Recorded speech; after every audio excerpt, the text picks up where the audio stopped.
Welcome back नाज़रीन। मियां साहब, categorically आपसे पूछना चाहूंगा कि जो चीजें ऑन रिकॉर्ड हैं, दो स्टेटमेंट्स इसार राना साहब ने भी कोट की, मैं दोबारा आपके सामने रख देता हूं। एक जनरल बाजवा साहब की स्टेटमेंट है रिटायरमेंट से एक हफ्ता पहले की। मुझे मौका दें, जी जी मुझे प्लीज। मौका दें। जी जनरल परवेज मुशर्रफ साहब मरहूम जो है ना, जी, उनका जब मिलिट्री ट्रायल हुआ था ना, तो उन्होंने भी अपने आप को बचाने के लिए ये ग्राउंड ली थी कि मेरे साथ मैं अकेला नहीं था और भी बहुत सारे लोग मुलव्वस थे। लेकिन पाकिस्तान की किसी अदालत ने उनके इस मौकफ को तस्लीम नहीं किया था और उसको रद्द कर दिया था। और उसकी वजह कानूनी तौर के ऊपर ऐसा समझना बहुत जरूरी है। जनरल फैज साहब जो है, आज से 18 साल पहले किसी सियासतदान के साथ राब्ते में थे, तो आज के दिन ये उनके ऊपर चार्ज नहीं है।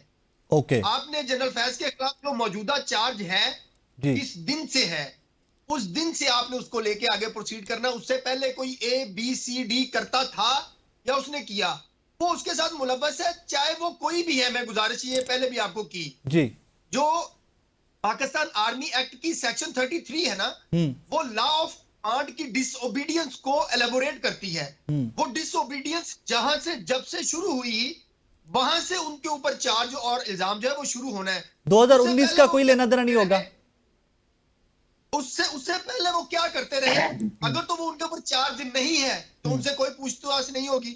लेकिन अगर उनके ऊपर वो भी चार्ज हुआ, तो जैसे मैंने पहले गुजारिश की, मैं राय साहब, काजमी साहब, इसार राना साहब, ख्वाजा आसफ, इमरान खान, बाजवा, ABCD सबके खिलाफ तहकीकात होंगी और सबके खिलाफ कार्रवाई होगी, वरना किसी के खिलाफ कार्रवाई नहीं होगी। That is the bottom line. और ये बहुत अच्छी बात है कि कार्रवाई सबके खिलाफ होनी चाहिए। जी काजिम साहब, आपका हाथ खड़ा है, कुछ you want to add something? देखें, ये मियां दाऊद है मेरा भाई जो बोल रहे थे। जी मियां दाऊद साहब, मुझे आवाज आ रही है। जी मियां दाऊद साहब। देखें, मियां दाऊद ने बड़ा जबरदस्त पॉइंट उठाया है। एक बड़े मायानाज किस्म का वकील है, हमें इस पे हमेशा फख्र रहता है।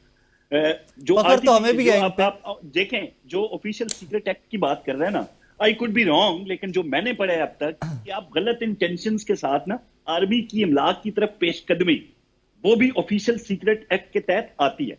जब आप जाके हमलावर हो जाते हैं GHQ पे या जना हाउस पे या जनाब एयरबेस पे और लोगों के घरों पे, तो वो जब ऑफिशियल सीक्रेट एक्ट के तहत आपको उसके सजा मिलेगी, आपको उसमें तो आपकी बचत होगी नहीं। अब उस मामले में बताया जा रहा है कि वो सारी डायरेक्शन, क्योंकि टारगेटेड किस्म के हमले थे, एक ही वक्त में आर्मी की जो इमलाक है मुख्तलिफ मकामात पर, वहां पे उस पे हमले हुए जो है वो होते हैं, और सारी कौम ने वो देखा।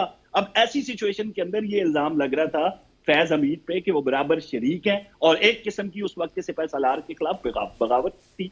तो ऐसी सूरत हाल के अंदर तो फौज नहीं छोड़ने वाली। मियां साहब, मुझे एसआर राना साहब को भी लेना। एसआर राना साहब, ये तो सारे जो दोनों हमारे शुरका, जी जी सिर्फ एक फिक्रा जी, मैंने गुजारिश की पूरे पाकिस्तानी कौम को और सबको, फांसी के फंदे के ऊपर 2 लाशें लटकती हुई नजर आ रही हैं, लेकिन मुझे लाशें 3 लटकती हुई नजर आ रही हैं। मेरा ख्याल है कि लाश एक ही लटकेगी और वो जमहूरियत की होगी। अल्लाह अकबर। और जमहूरियत की लाश लटकती हुई नजर आ रही है, क्योंकि वैसे तो यहाँ पे अभी काजमी साहब भी कह रहे थे जुर्रत पैदा करें बोलने की। जब कोई बोलता है तो आप उन पे पर्चे करा देते हैं साइबर एक्ट के।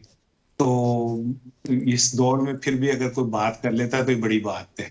तो मेरा ख्याल है कि जमहूरियत की लाश मुझे लटकती नजर आ रही है और अगले 10-15 सालों के लिए। तो ये मैं इससे ज्यादा नहीं कहना चाहता। दूसरी बात ये है कि जो काजी साहब ने शौकत सिद्दीकी का कहा, तो काजी साहब ने कहा जरा बात कर लें जो मौजूदा दौर में जजेस ने खत लिखे कि हमारे साथ क्या क्या हुआ, हमारे घर क्या हुआ, हमारे घर में भी कैमरे कैसे लगे, हमारी रिकॉर्डिंग कैसे हुई। तो मेरे ख्याल है इस पे भी जरा सी काजी साहब से कहें बात कर लें, क्योंकि ये बेहतर पोजीशन में ये बात करने की। हमें तो जरूरत इज़हार नहीं है, काजमी साहब में तो है। वैसे तो मैं महफूज हूँ, उनके हाथ के से दूर हूँ, लेकिन इसके बावजूद भी मैं जरा हिम्मत करके पूछ तो सकता हूँ ना।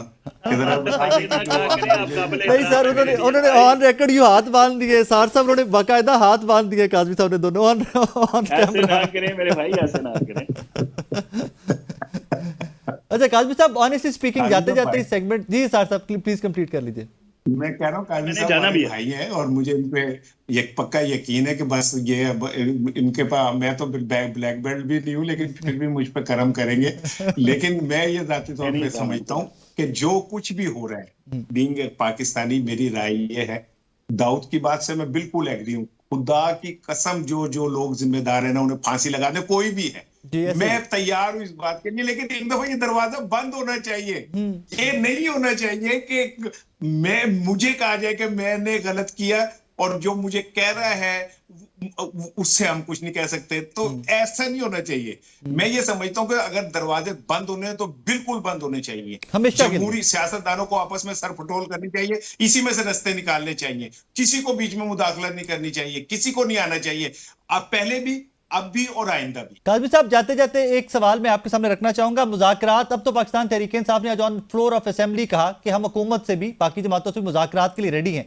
डू यू थिंक सो कि मुज़ाकरात से चीजें आगे चलेंगी? अब मुज़ाकरात, आपकी इंटेंशंस जो है ना वो बड़ी जरूरी है, उनको देखें। आपके मुज़ाकरात रियासत के साथ एक ऐसी जमात कर रही है जो कि ब्लैकमेल करके, यानी कि अगर तुमने ना माना ना तो हम सिविल ना फरमानी, अगर तुमने ना माना ना तो हम इस दफा कफन बांध के आ रहे हैं, अगर तुमने ना माना ना तो हमने सोमनाथ वाले 17 हमले करके सोमनाथ के मंदिर की तरह तुम्हें फतह कर लेना। पहले तो उनको अपने रवैयों में तब्दीली लानी पड़ेगी। अपना रवैया तब्दील करें, रवैया सियासी करें, जंगजू वाला ना करें। आज फ्लोर द हाउस जाप के वो क्या कह रहे थे इनके चेयरमैन कि भाई वो पख्तून को अगर एक गोली चल जाए ना तो पख्तून नस्लों तक याद रखता है। यार आप सुबाइयत का कार्ड पार्लियामान में खड़े होकर इस्तेमाल कर रहे हैं, तो ऐसी जमात, क्योंकि अब इनको पता चल गया ना, वो जो सबसे बड़ा इनका मुवक्किल था ना, उसको तो अब वो उसके चिल्ले में चला गया, वो मार्शल उसके अपना कोर्ट मार्शल के चिल्ले में है। तो अब इनको अब साफ दिखाई देना शुरू हो गया भाई, किसी तरीके से जो मामलात हमने खराब किए थे, इंतहा पसंद जमात बने हुए थे, उनमें थोड़ी तब्दीली। लेकिन सर चले, आज अगर रवैये में तब्दीली आई तो चीजें आगे भी तो चलनी चाहिए ना। अगर रवैये में तब्दीली आई है तो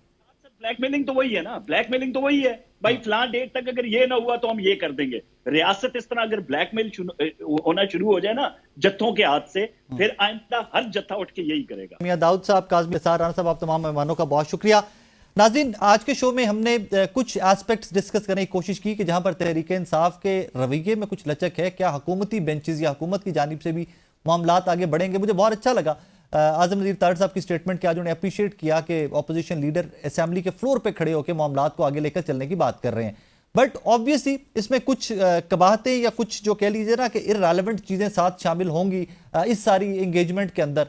वो बहुत सारी चीज़ें भी अदालतों में भी हैं, जिस तरह ये एक जनरल फैसला वाला मामला है, इसमें 50 सियासतदानों के नाम आ रहे हैं। अंसार भाई साहब की स्टोरी के मुताबिक अब उसमें नून लीग कितनी है, पीपल्स पार्टी कितनी है, पेशतर नाम तो तहरीक इंसाफ के हैं अकॉर्डिंग टू द स्टोरी।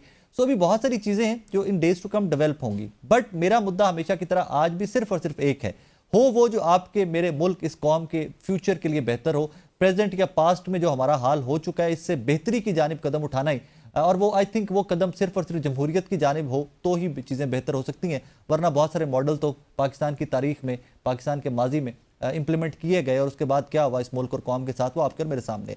जमहूरियत ही बका है और उस बका के लिए आई थिंक तमाम सियासी जमातों को स्टेप अप करके एक दफ़ा डिसाइड करना चाहिए कि यार this is the only way forward, और इसमें अब हम तमाम मसाइल का हल जमहूर के अंदर रहते हुए पार्लिमान के अंदर खड़े होकर निकालेंगे। Let's wait on that day, the day ये सब डिसाइड कर लेंगे। आई एम वेरी पॉजिटिव कि उस दिन के बाद इंशाल्लाह पाकिस्तान के हालात यकसर बदलते हुए आपको मुझे दिखाई देंगे। अपना बहुत सारा ख्याल रखिएगा, दुआ में याद रखिएगा। अल्लाह हाफिज़।